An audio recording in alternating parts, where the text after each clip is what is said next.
o Deus Pai nos tirou da potestade, do poder. Foi lido aqui.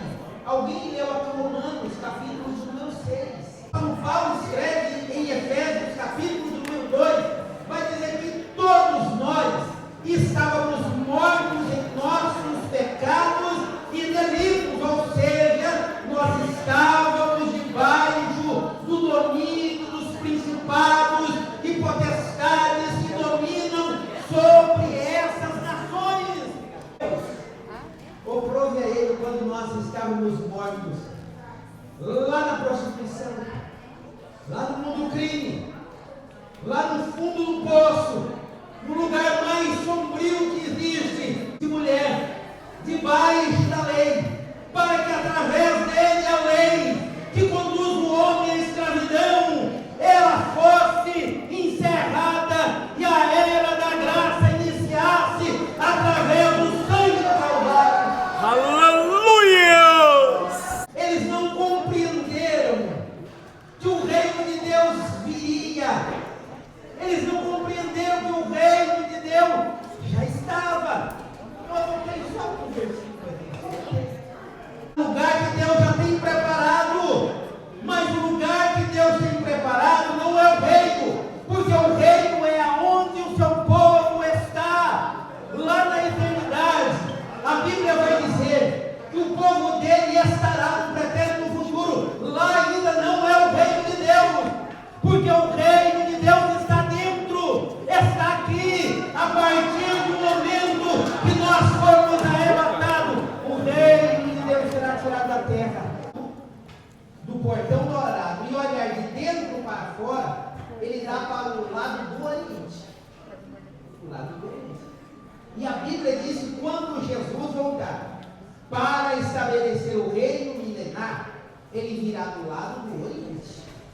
Para que entre, não para que saia, porque Jesus já passou lá. Ele saiu, ele passou Bendito é o teu nome, Jesus. Estava aberto, e Jesus saiu. E o salmo vai dizer: para que entre o Rei da Glória. Quem é esse Rei da Glória? É o Senhor dos Exércitos, é o Todo-Poderoso que Aleluia! por aquele portão para que se cumpra a sua palavra. Será que nós precisamos chegar ao arrebatamento para que a gente possa desfrutar as coisas do céu? Fé em Deus e gratidão, fé em Deus e gratidão. Obrigado, meu Deus. Aleluia, Jesus. Olha o que ele diz. Ele, pronome relativo. É Jesus. Ok? Ele está usando, nós chamamos na língua portuguesa, o pronome relativo. Ele nos tirou da potestade das trevas, do Deus Pai, nos tirou da potestade, ou do poder, ou da autoridade, ou do domínio das trevas, e nos transportou para onde? O que está escrito aí? Nos transportou para o reino do amor do seu Filho. Ele, o Deus Pai, nos tirou da potestade, do poder. Foi lido aqui. Alguém leu aqui Romanos, capítulo número 6, aqui, hoje, nessa noite. E lá em Romanos, capítulo 6, vai falar que nós éramos escravos do pecado. Porque o salário do pecado é a morte, mas o dom gratuito de Deus é a vida em nosso Senhor Jesus Cristo. Aleluia! Agora, Paulo, ele está esclarecendo para os irmãos de Colossos, dizendo que Deus, ele nos tirou do poder, da autoridade, do império das trevas, porque todos nós, sem exceção, independente do seu grau de intelectualidade, independente da sua posição social, independente do sobrenome que você carrega, o apóstolo Paulo escreve em Efésios capítulo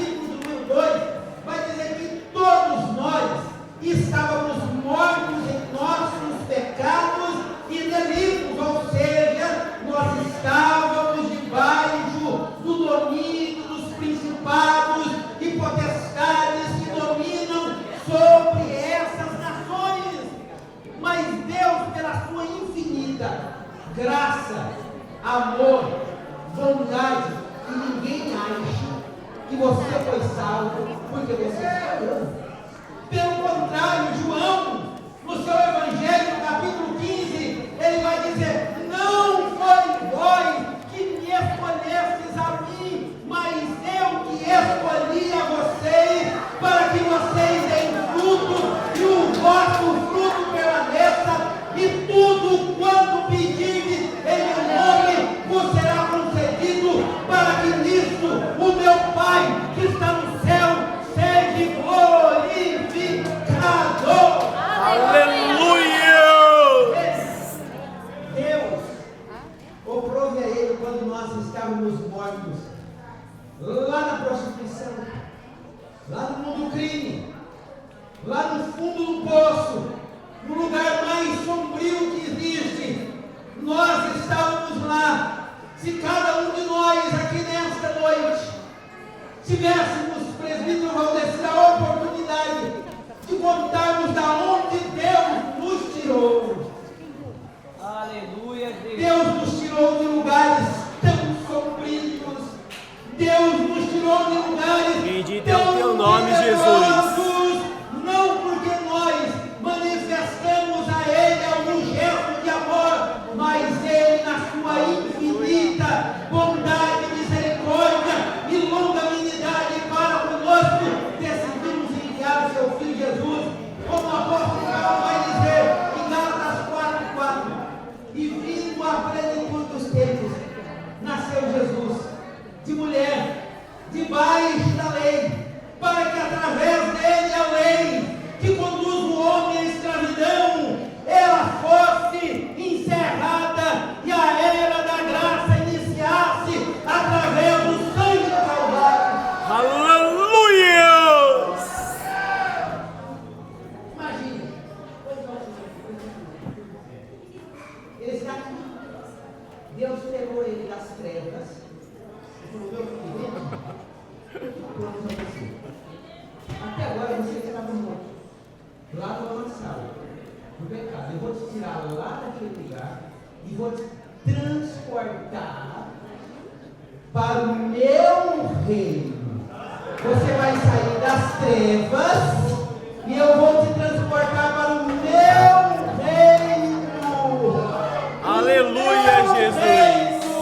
Aonde está o reino de Deus?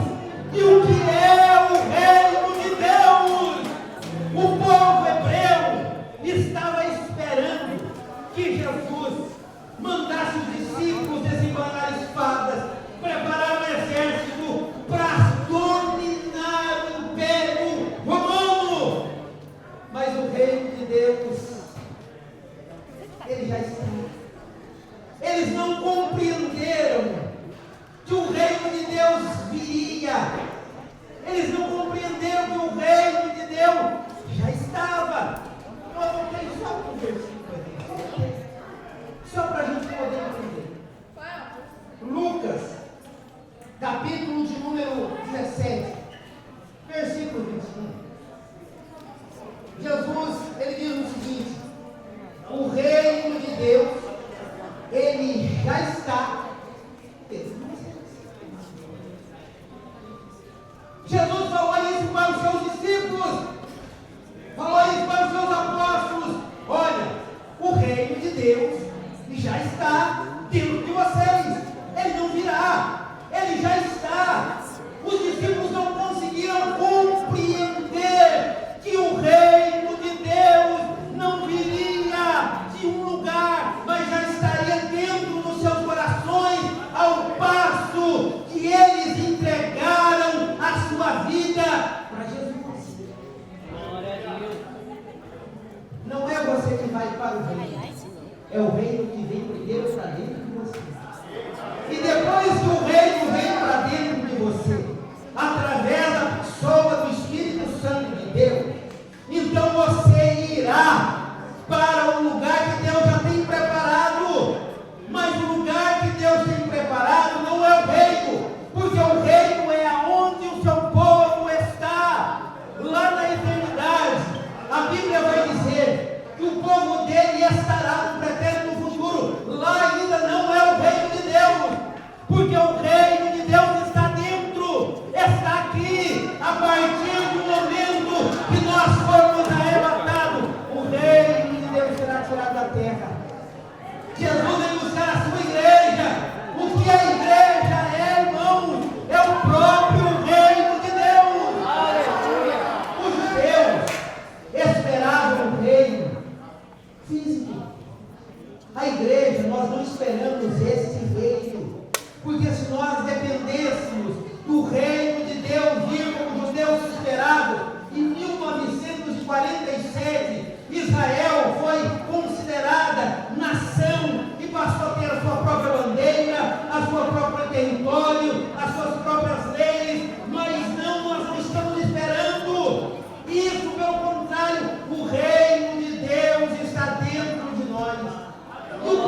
o reino de Deus é um lugar onde tem um monte de pessoas e tem um trono, precisa de um trono, precisa de uma coroa. Algumas características para que um grupo de pessoas se torne um reino é que essas pessoas precisam obedecer o seu reino. Toda nação tem uma constituição. O Japão tem a sua, diferente um pouco da do Brasil. O Brasil tem a sua constituição com as suas emendas que protege o próprio país, diferente um pouco da do Japão, e assim por diante. Mas nós, que agora fomos transportados das trevas, e agora nós somos súditos desse reino. Você não é mais cidadão daqui. Alguém já te contou isso? Se alguém te perguntar, a sua naturalidade é daqui, mas a sua nacionalidade, você é cidadão do céu. Aleluia, Jesus. Tem muitas pessoas, irmão, que ainda não conseguem encontrar motivo para vir para a igreja. Nós não precisamos encontrar motivo para vir para a igreja, porque nós somos a igreja do Senhor. Aonde nós nos reunimos é um lugar para adorar o nome do Senhor.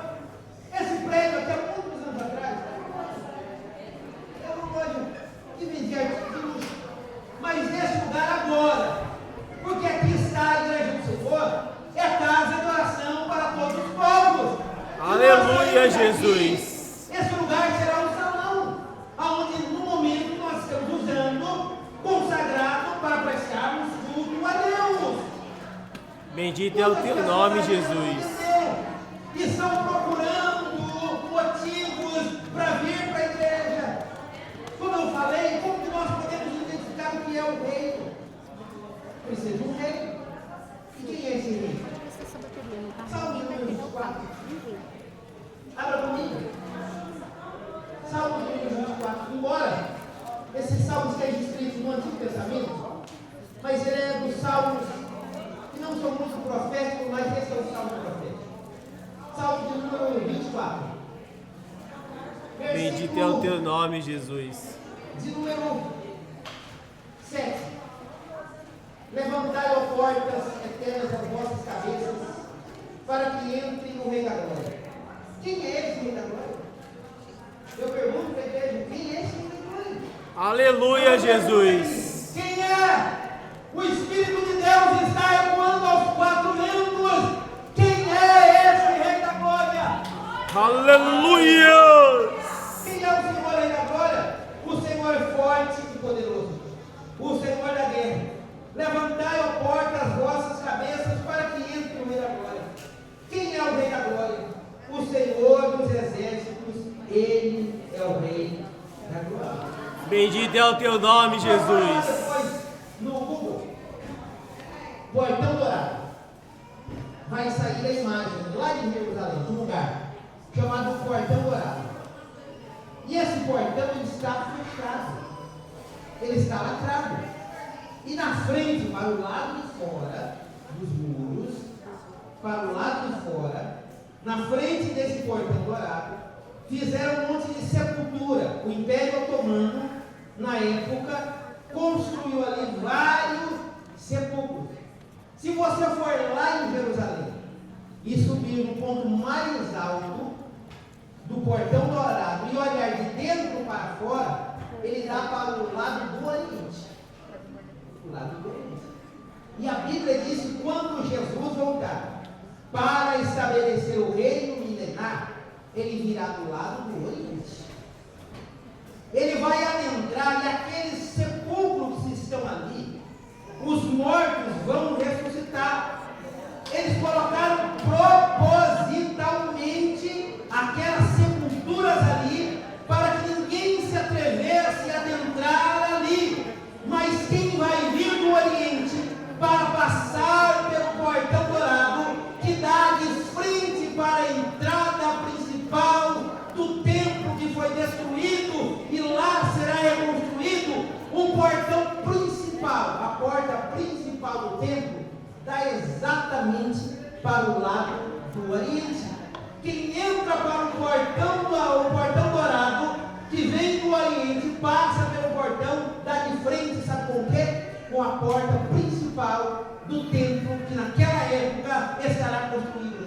E quem é esse que passará? É o Senhor, Rei da Glória. Por isso que o Salmo diz: levantai, ó portas eternas, as vossas cabeças, para que entre, não para que saia, porque Jesus já passou lá. Ele saiu, ele passou pelo Bendito é o teu portão nome, dourado, quando Jesus. ele estava aberto, e Jesus saiu. E o Salmo vai dizer: para que entre o Rei da Glória. Quem é esse Rei da Glória? É o Senhor dos Exércitos, é o Todo-Poderoso que Aleluia! virá por aquele portão para que se cumpra a sua palavra. Bendito é o teu nome, Jesus. Mas no reino de Deus, os seus súditos estarão com ele e a sua igreja. Porque ao passo que nós fomos arrebatados, nós só estamos, irmãos, separados por conta da nossa carne. Mas nós não precisamos procurar o reino de Deus. Não. Nós não precisamos fuçar em alguns lugares para encontrar o reino de Deus. É só você olhar para o espelho. E você olhar para você. E você é súdito desse rei. E se você é súdito desse rei, esse rei ele tem que dominar sobre a tua vida. Por isso que Paulo disse que agora ele não estava mais subjugado às leis do pecado, porque ele agora era súdito do Rei da Glória. Agora Aleluia, ele não Jesus. era mais parte desse mundo. Muitas pessoas ainda estão vivendo no mundo. Será que nós precisamos chegar ao arrebatamento para que a gente possa desfrutar as coisas do céu? Não precisa. Deus e